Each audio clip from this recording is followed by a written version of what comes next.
નમસ્કાર દર્શક મિત્રો, હું નીતિન પટેલ. તમે જોઈ રહ્યા છો સમાચાર મેં આગળની જ. હવે જોઈએ આજના સમાચાર. વાવથરા જિલ્લાના માવસરી ગૌશાળામાં થયેલી કથિત ગેરરીતિના મામલે નવો વળાંક આવ્યો છે.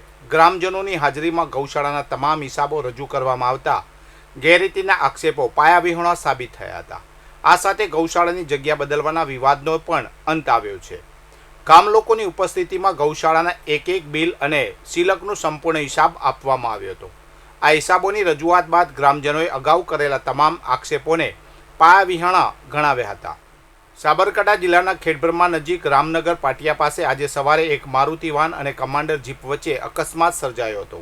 આ ઘટનામાં વાહન ચાલકને ઈજાઓ થઈ હતી. જિલ્લા ટ્રાફિક પોલીસે તાત્કાલિક ઘટના સ્થળે પહોંચી ઈજાગ્રસ્ત વાહન ચાલકને સારવાર અર્થે હોસ્પિટલ ખસેડ્યો હતો.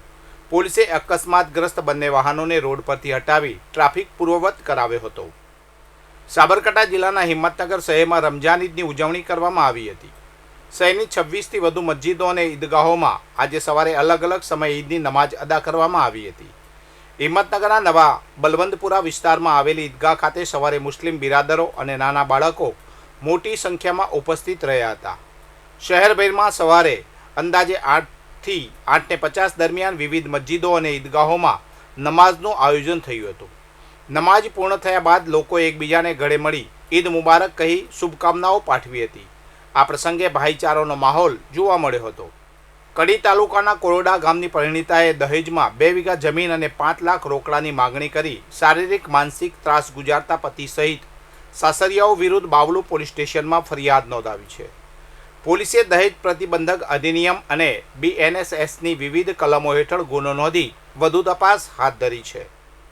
ઊંઝા તાલુકાના કામલી ગામે આવેલા શ્રી બ્રહ્માણી માતાજી મંદિરે આગામી 25 માર્ચ 2026ના રોજ શુકન મહોત્સવનું આયોજન કરવામાં આવ્યું છે. આ મહોત્સવમાં પર્યાવરણ આધારિત શુકન જોવામાં આવશે, જે કૃષિ સંસ્કૃતિને અનુકૂળ વર્ષ પર જાણવાની સદીઓ જૂની પરંપરાનો ભાગ છે. ગ્રામીણ વિસ્તારોમાં પ્રચલિત આ પ્રાચીન પરંપરા અને ધાર્મિક આસ્થા વચ્ચે કામલી ગામ એક એવું સ્થળ છે જ્યાં પર્યાવરણ આધારિત શુકન જોવાની વિશિષ્ટ રીત પ્રચલિત છે. આ દિવસે 2100 દીવડાઓની મહાઆરતી પણ યોજાશે. પાટણ શહેર અને જિલ્લામાં મુસ્લિમ સમાજે રમજાન ઈદની હર્ષોલ્લાસભેર ઉજવણી કરી.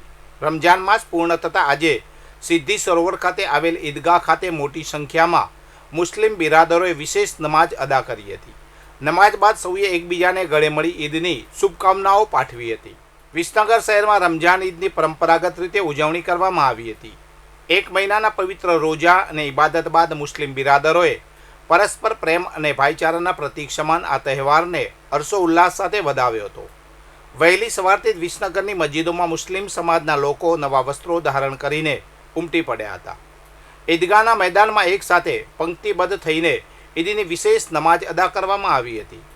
નમાઝ બાદ સૌએ એકબીજાને ગળે મળી ઈદ મુબારક પાઠવ્યા હતા અને દેશમાં સુખ, શાંતિ અને સમૃદ્ધિ જળવાઈ રહે તે માટે દુઆ માગી હતી. વિસનગરમાં સિંધી સમાજ દ્વારા ભગવાન ઝૂલેલાલનો 1076મો જન્મદિવસ ચેટીચાંદ મહોત્સવ ઉજવાયો હતો. આ પ્રસંગે ધાર્મિક કાર્યક્રમો, રક્તદાન કેમ્પ અને ભવ્ય શોભાયાત્રાનું આયોજન કરાયું હતું, જેમાં 73 બોટલ રક્ત એકત્રિત કરવામાં આવ્યું હતું. ગુરુ નાનક સોસાયટી સ્થિત ભગવાન ઝૂલેલાલના મંદિરે સવારે વિધિવત પૂજા અર્ચના બાદ રક્તદાન કેમ્પ યોજાયો હતો. વિસનગર વોલેન્ટરી બ્લડ બેંકના સહયોગથી આયોજિત આ કેમ્પમાં 73 બોટલ રક્ત એકત્રિત થયું હતું. સિંધી સમાજ છેલ્લા 26 વર્ષથી આ કેમ્પનું આયોજન કરે છે. આ કેમ્પમાં વોલેન્ટરી બ્લડ બેંકના રાજુભાઈ પટેલ, RK સહિતના આગેવાનો ઉપસ્થિત રહ્યા હતા. વધુ સમાચાર માટે જોતા રહો સમાચાર મેં આગે ન્યૂઝ. નમસ્કાર.